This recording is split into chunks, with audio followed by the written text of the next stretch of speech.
We are talking with the Director of Emergency Operations about some changes you may see put in place the next time there's a serious snowfall. It's been almost 1 year since the city of Lawrenceburg maintenance garage burned to the ground. Coming up, we'll take you inside their new facility and show you how they're doing this season. What you need to know about this online gift exchange that could help you avoid getting into big trouble.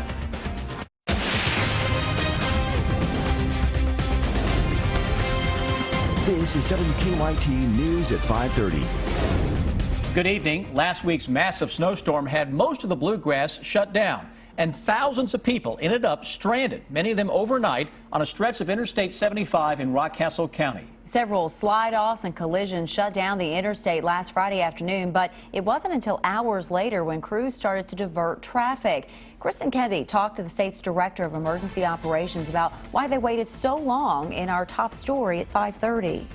Traffic on I-75 in Rockcastle County started backing up Friday afternoon. First responders told us the combination of tractor trailers wrecking and the snow falling too fast for crews to clear created the perfect storm. At a point in time, right around 8 p.m., we looked at what were reoccurring accidents, and these are commercial motor vehicle accidents.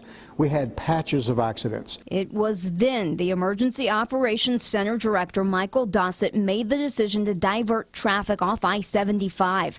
He says any sooner wouldn't have made any difference. People were inconvenienced, and obviously in this type of an impact, that's going to occur. Governor Bevin recently proposed widening that stretch of 75 to 6 lanes in the hopes it would alleviate traffic backups in case we did have similar snowfall. We are doing an after-action review with our emergency management folks, with our state police, with our National Guard to figure out what we could do even better. Governor Bevin talked about state response while taping Kentucky Newsmakers with Bill Bryant. Director Dossett says soon the EOC will have access to a real-time traffic app. We can't control the weather, and we can't control the movement of vehicles, so we're left with responding to some of the events. The app will allow first responders to pinpoint traffic issues and provide faster, more accurate analysis of scenes. He expects to put that app in place next quarter.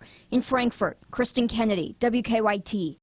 State police have estimated that 3,000 people were stuck on I-75 Friday night into Saturday morning. There were no injury, accidents, or fatalities reported. This weekend's calm weather could be hiding some nasty storms next week, but it's not hiding from our chief meteorologist, Chris Bailey, who's been talking about for at least a few days. Yeah, we've got the good, we've got the bad, but in the short term, it's all about clear sailing as we roll our way into the weekend, and that's certainly good news for those of us who are winter storm weary after the past couple of weeks. Current temperatures upper 30s to low 40s and nothing on the roads across the region. Far cry from what was showing up 1 week ago at this very same time, though you can still see a little snow left over. Defender radar network, nothing across Kentucky. Let's broaden out the view. Can we find anything to our north? Nope. East, west, south? Nada showing up. As we look ahead, it's all eyes on a big storm system coming into town as we go into the first part of next week that is likely to bring a lot of high winds, maybe the threat for severe thunderstorms, along with a big spike in thermometers. We'll track that and the Arctic air that comes in behind it. Busy 7-day forecast in a matter of minutes. Nearly a year ago, a fire destroyed a Lawrenceburg city maintenance garage. The city lost 4 dump trucks used for snow removal in the fire, along with a variety of tools and gear. The city now has a brand new garage with brand new equipment, and it came just in time for last week's snowstorm. Mike Linden is in Lawrenceburg with more. We were looking forward this year to having the new equipment, I can tell you that. It's been almost 1 year since the city of Lawrenceburg maintenance garage burned to the ground. We lost 4 dump trucks with snow plows. We lost a backhoe, an excavator. We lost all of our mechanic tools. City officials say with more heavy snow coming, they had to move fast. My immediate thought was, what are we going to do to correct it and move forward? Fast forward to the present, and the city has a brand new garage filled with brand new equipment. The mayor says even though it's the winter season, this is the piece of equipment they'll use more than anything else, the backhoe. He says it's used to repair the city's sewage and water system. The first thing we did was determine what we had to have in order to maintain that kind of service. And we went ahead and got that, and then we filled in around it. Rhodey says with the new facility and new equipment, this winter has gone much better than the last. Right now, it's a good feeling because we had 12 inches of snow. We had new equipment, easier to operate, so all of our guys were happy, and they did a great job. In Anderson County, Mike Linden, WKYT. Officials tell us that the cause of the fire was an electrical malfunction in one of the older trucks. Police say they recovered hundreds of pounds of stolen explosives last night. Our county-by-county coverage at 5:30 begins in Martin County. The 720 pounds of explosives were found about 3 miles from the mine they were stolen from, under the snow at a vacant dump spot.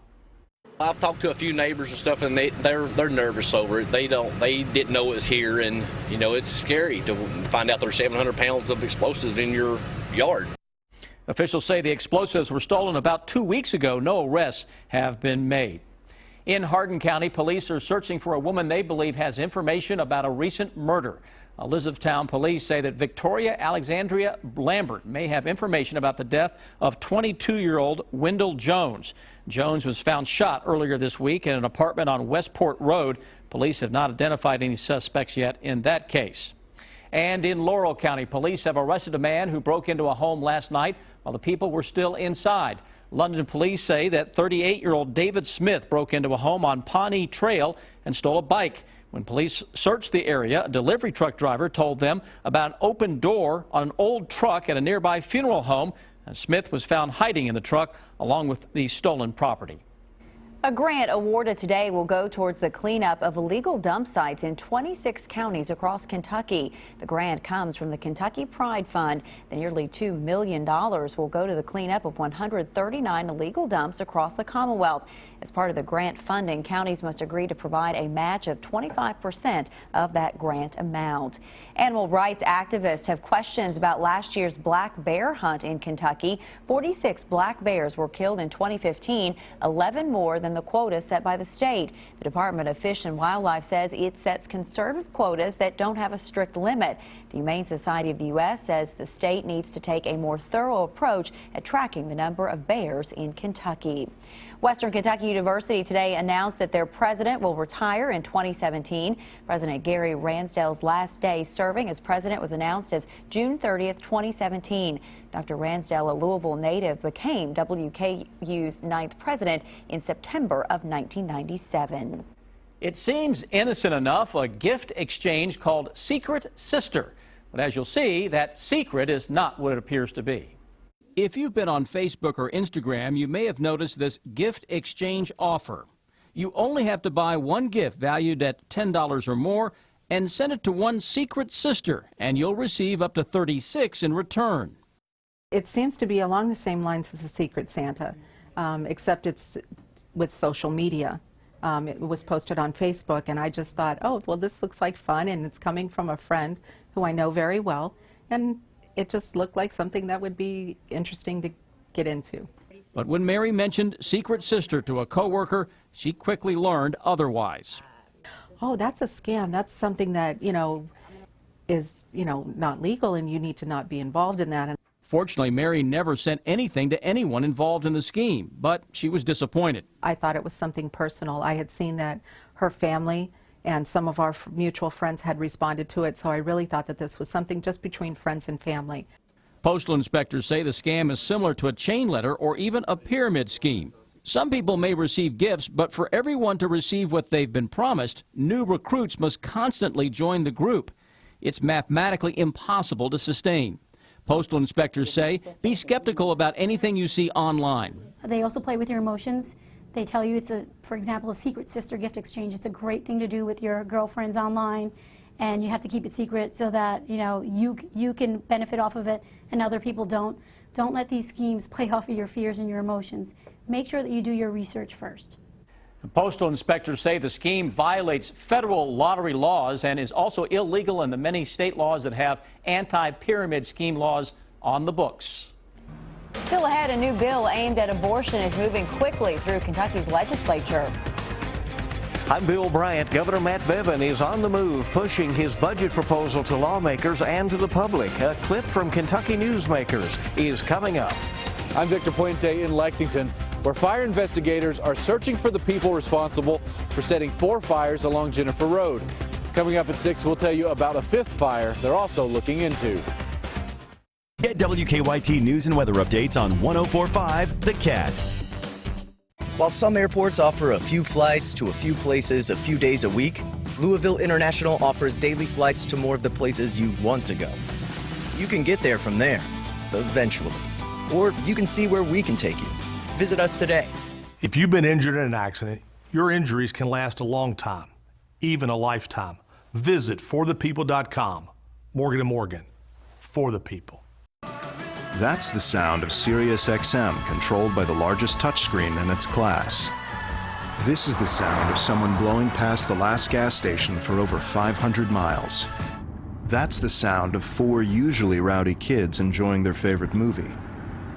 And together, these are the sounds of a well-executed automotive symphony. During the auto show, returning FCA lessees get $6,000 total cash allowance on the purchase of 2016 Chrysler Town & Country vehicles.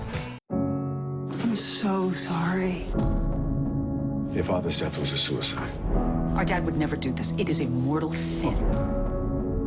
You treated him like he was a failure. He knew I was ashamed of him. I think he knew you loved him. I say he's dead because of you. A new Madam Secretary, then. Are you out of your mind, Mrs. Florrick? Do you have any guns in this apartment? A new good wife after Madam Secretary CBS Sunday. Standing for Kentucky means being proud of where you come from and being proud of where we're headed. Kentucky's history, present, and future have a common theme: hard work. It took hard work to get here, and we Kentuckians know it will take hard work to get us through tomorrow. At WKYT, we're proud to tell the stories of everyday Kentuckians who aren't afraid to get their hands a little dirty to make this a better place to live. WKYT stands for Kentucky. When winter is at its worst, that's when WKYT calls a First Alert Severe Weather Day, keeping your family safe with the power of the Defender Radar Network and the entire First Alert weather team, plus continuous coverage on air, on WKYT.com, and wherever you are with our news and weather apps. Because when the snow starts falling, it takes an experienced team to stand for you when the weather gets tough. First Alert Severe Weather Days, only on WKYT. Stay connected to the news that matters to you. WKYT. Keep up with the latest news on WKYT.com. Join the conversation on Twitter and become a part of the WKYT Facebook family. For the past week, Governor Matt Bevin has been out making the case for the budget he proposed on Tuesday. The budget tackles everything from higher education to Kentucky's infrastructure. Bill Bryant has more from Governor Bevin in today's Bottom Line. Good evening. In a WKYT exclusive, Governor Matt Bevin appears for this weekend's edition of Kentucky Newsmakers and talks about the budget he is proposing and urging lawmakers to pass. In his address to the state legislature Tuesday, Bevin said the state needs to get its financial house in order. To get there, Bevin proposes $650 million in cuts, including to higher education. He would put more than $1 billion into the spending plan to address Kentucky's underfunded retirement pensions. Appearing at WKYT for this weekend's Kentucky Newsmakers program, the governor said the time to let the situation ride has come and gone. You have called the money that you're putting into the pension plans the heart and soul of your budget. Unfunded liabilities north of $30 billion for those retirement funds. Is that what drove the budget-making process? It did, and frankly, that $30 billion is somewhat conservative. Truth be told, I think it's higher than that if we were to consider the true liabilities that we have. But the bottom line is, until we plug those holes, we will not be able to pay for all the other things that we want to have done. There are things that we need to get done in this state that people would like to get done that we are not able to do while we have this liability hanging over our heads. And the credit rating agencies that are out there looking at this state and the credit worthiness of this state are looking to see if we address this crisis. Well, there are those who have wanted to bond this issue, borrow. You have said in your speech, we can't borrow our way out of this problem. The leaders in the House have proposed bonding, at least for the short term. You have said no way to that. Absolutely no way. It makes no sense. Now, also on Kentucky Newsmakers, you'll hear from Lexington Center President Bill Owen about money proposed for the convention center and a special program about Rupp Arena's past. You can see the full edition of Kentucky Newsmakers Sunday morning at 6 on WKYT, or when it repeats at 10 a.m. Sunday on the CW Lexington. Set your DVR or watch it then. And we'll have clips on our weekend news as well. Bill Bryant, WKYT.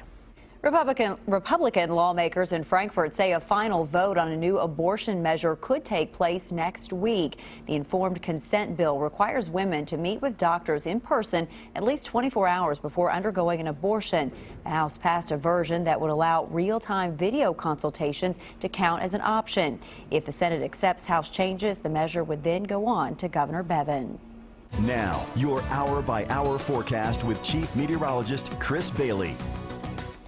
Beautiful day wrapping up across the Bluegrass State. Yes, Eastern Kentucky starting out the day with some flurries or a light snow shower here or there. But check out how we are ending it. Full sunshine in the sun in Lexington. Getting ready to call it quits. Absolutely spectacular sunset from our live sky cam on top of the station. And the numbers just covered up. 41 degrees right now in Lexington. Winds are calm, so that's a good thing. We're not expecting those big cold wind chills to come our way this evening. And if anything, temperatures late tonight may come up a little bit.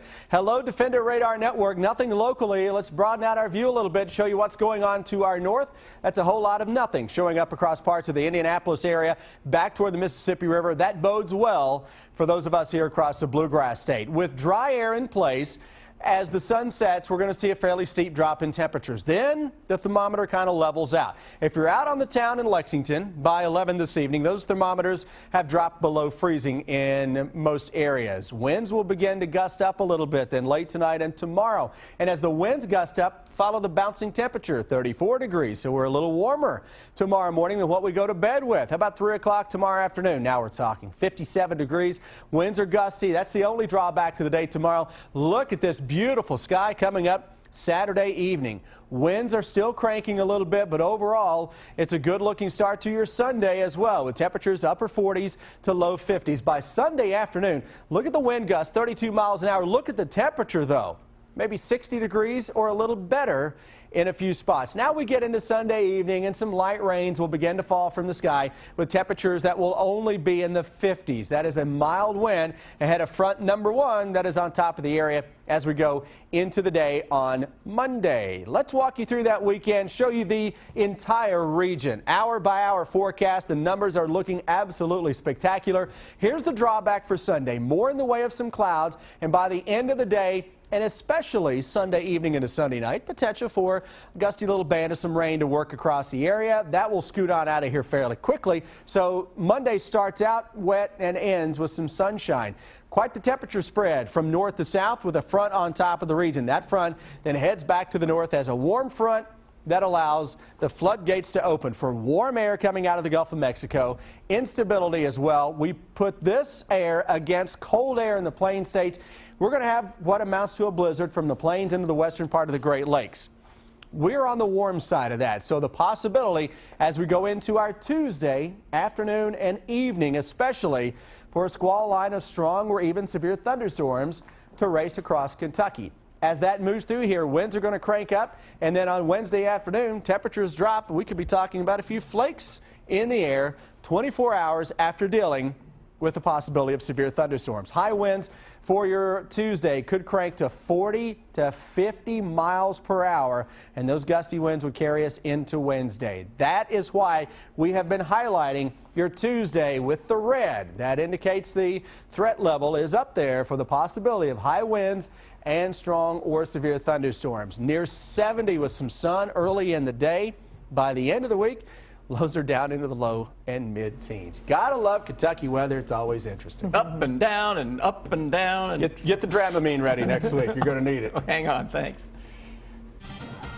Looks like we cleared the 2 crashes we were working. Dogwood Trace and Harrodsburg Road. That intersection is back open now and moving. Overall view looks okay. Drive times should be okay right now. Headed to Winchester, Mount Sterling, to Richmond via I-75 across the Claysbury Bridge. Normal stuff. Police are running radar just before the Claysbury Bridge. Be careful if you're going to head that way later. Now back to you in the studio. Tomorrow night, it is one of the biggest matchups of the season. Kentucky and Kansas out in Lawrence. It cannot get much better. John Calipari started out as a college coach at Kansas. It was a long time ago. He recalled it earlier today. That's next. I'm so sorry. Your father's death was a suicide. Our dad would never do this. It is a mortal sin. You treated him like he was a failure.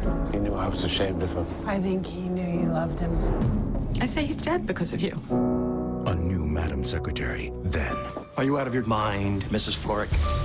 Do you have any guns in this apartment? A new good wife after Madam Secretary CBS Sunday.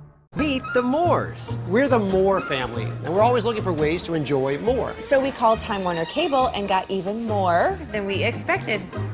More speed. More TV shows and movies on demand. More places to make more unlimited calls. They even made it easy to switch with a 1-hour arrival window. For $89.99 a month, you'll get 30 meg internet, TV, and phone. Plus, free installation with a 1-hour arrival window. TV equipment and Epics included. Call for more now. Don't miss Logan's huge inventory clearance sale going on now with store-wide savings on all fall and winter merchandise up to 70% off. Our entire stock of name brand suits and sport coats is now up to 60% off. All fall and winter sportswear is reduced up to 60% off. Cashmere blend top coats are now $159. Hundreds of dress and casual slacks are now 50 to 60% off. Famous Maker ties are now 50 to 70% off. All Cole-On shoes are now 30% off. It's our huge inventory clearance sale going on now at Logan's in the Tates Creek Center. Are you happy with your bathroom? I wasn't. But for years, I didn't do anything about it. Like many people, I thought I didn't have the money until I learned about the brilliant solution from Bathfitter. Bathfitter puts a new bathtub right over your old one. Isn't that amazing? Bathfitter will measure and make you a new custom bathtub that they install right over your existing one with beautiful matching walls. That means you don't have to rip out your old tub, so there's no demolition or ridiculous costs. And they do it all in just one day.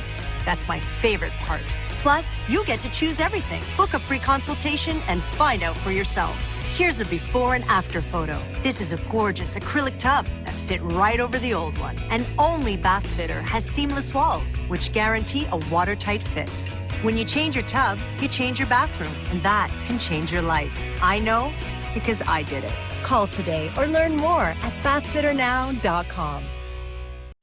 At the end of the broadcast, I'm most proud of what we have done as a team. This is the ultimate team sport, television news, and all of the people that have contributed to that night's broadcast, people who have risked their lives to tell the news and to deliver to the American people the highest quality news broadcast in the world today.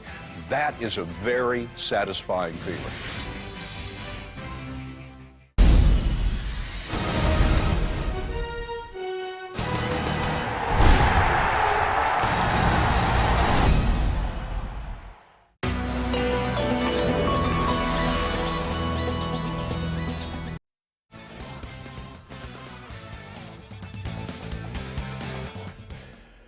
John Calipari takes his team into Lawrence, Kansas tomorrow night to play the Jayhawks, and he will return to the campus where he started his coaching career. Cal was on the staff at KU from 1983 to 85. He met his wife there, and he reminisced today about his days in Lawrence and how it was like coming to Kentucky. Could you imagine being 23, 22, and your first opportunity to be around the game is in a program like Kansas? And, you know, I just felt every day I woke up, I was like, I can't believe this. And I had the same feeling when I got this job, and John Robick and I looked out and saw Kentucky across that wall out there, and it was glitter. And I'm like, can you imagine that we're here at Kentucky? It's the same thing. Kansas is exactly the same kind of program. Now the Cats are playing their best basketball of the season, but now they face the challenge of playing in Allen Fieldhouse, maybe the loudest place in the country. I mean, you get a little geeked up for it just because it's who it is, but again, we can't get too excited or anything like that. We got to take it one game at a time and try to take this game seriously before looking on towards down the road. The team is just now coming together, like I said, and we're playing so good defensively. It's hard to score on us, and we're not really focused on offense. We're just trying to lock down. The game, part of the SEC Big 12 Challenge, comes right in the heart of the conference schedule. Bill Self had said at first he didn't like the idea. I looked at our schedule and I'm like going, good gosh, we gotta play Kentucky in the middle of our league schedule. Geez, this isn't any good. And not because we're playing Kentucky, because we're focused on the league. And now that it's getting close, I think it's just going to be awesome. I think it's going to be great for college basketball. I think this place will be jumping. A terrific team with unbelievable history and tradition coming in here, but they're going against a terrific team with unbelievable history and tradition too. So I think it's going to be a fabulous night. Well, they will hook up at 7 o'clock tomorrow night, and you can see the game on ESPN. Also listen to it on the UK radio network. We have girls hallway action from the Civic Center over in Frankfurt. Frankfurt and Harlan quarterfinals, second quarter off the steal. Kaylee Tillman driving in, giving the Panthers a 19-15 lead. Frankfurt's Brianna Burbridge, the state's second leading scorer at 31 a game. She had 48 in the Panthers' opening round win, but was held to just 21 today. Harlan knocks out Frankfurt 67-50. Much more on Kentucky and Kansas coming up in the next half hour. Stay with us.